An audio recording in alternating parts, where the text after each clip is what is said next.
so we're starting another one in Leeds. This is going to be 4 metres by 3 metres, 4 metres long, 3 metres deep.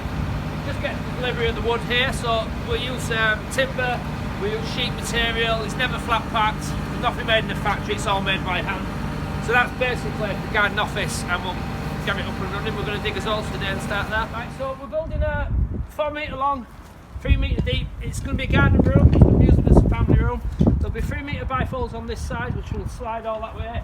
Up here we'll have a letterbox window. We're going to see the clad to the front, see the clad to the side, and that'll be it. So we've got quite a nice little level area, so we're going to dig us holes now and get us foundations in, and we'll start building. Thank you. So if you like these videos, I'm going to do a tutorial how we build these garden rooms, garden offices. I've done one already. I'm going to try and go into a little bit more detail about this one and slow down speaking, because I know I speak really quickly. So basically what we've done, we're building a 4 metre by 3 metre. So what we've done, we've pinned out our lines using these rods and a string line. We will then dig our holes for our concrete piles, which I'll show you what to do. So basically it's 4 metres by 3 metres. So what we've done, so that's the back fence, it goes a bit like that, and that's the hedge there. So we put a pin there, drew a line to there, measured that at 4 metres. Put another pin there and drew a line like that. That there, we then make a right angle. We use this foldable square there, which will create the right angle. And put another pin there, another pin there, and then we'll ping a line there like that. Again, we use our square there to make that right angle, and that'll be 3 metres.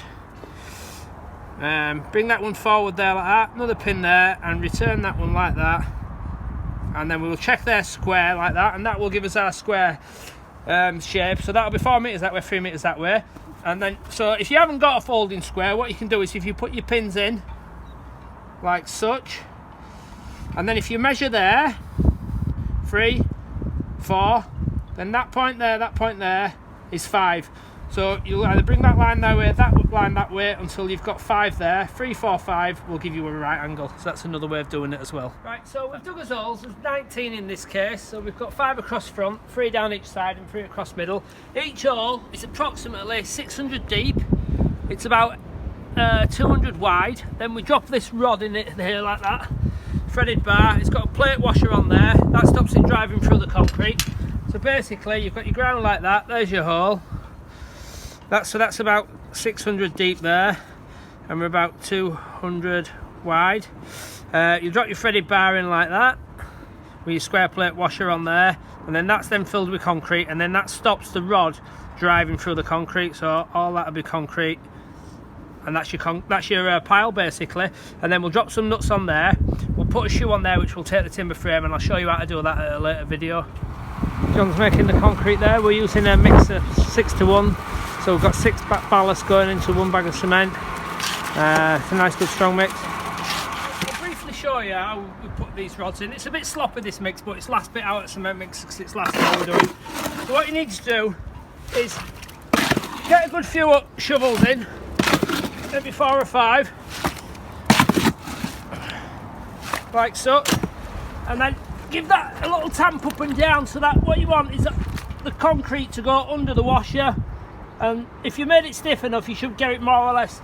You see how it's just on the line now? That's sort of what you're looking for. Now, it's not super critical to get them dead plumb. You don't have to start putting a spirit level on it, but what you do need to do is get them all in line on that string line. I don't know if you can see there when John's got the video, but if you look down the line, each rod, you see that one there a little bit, so I've moved it across a little bit more. So what if you just keep it off like a mil or so, then each rod is off the string line, and then when you cut the wood will sit on there. But what you need to do and all is get your hose pipe and rinse all the concrete off the bottom of the rod there, because when you wind your nuts down tomorrow, which I'll show you how to do, it can be a bit of a pain in the arse if there's concrete on it. So rinse them all off.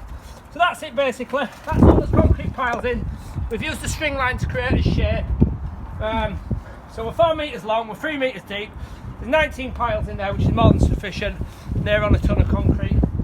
Right, see you tomorrow.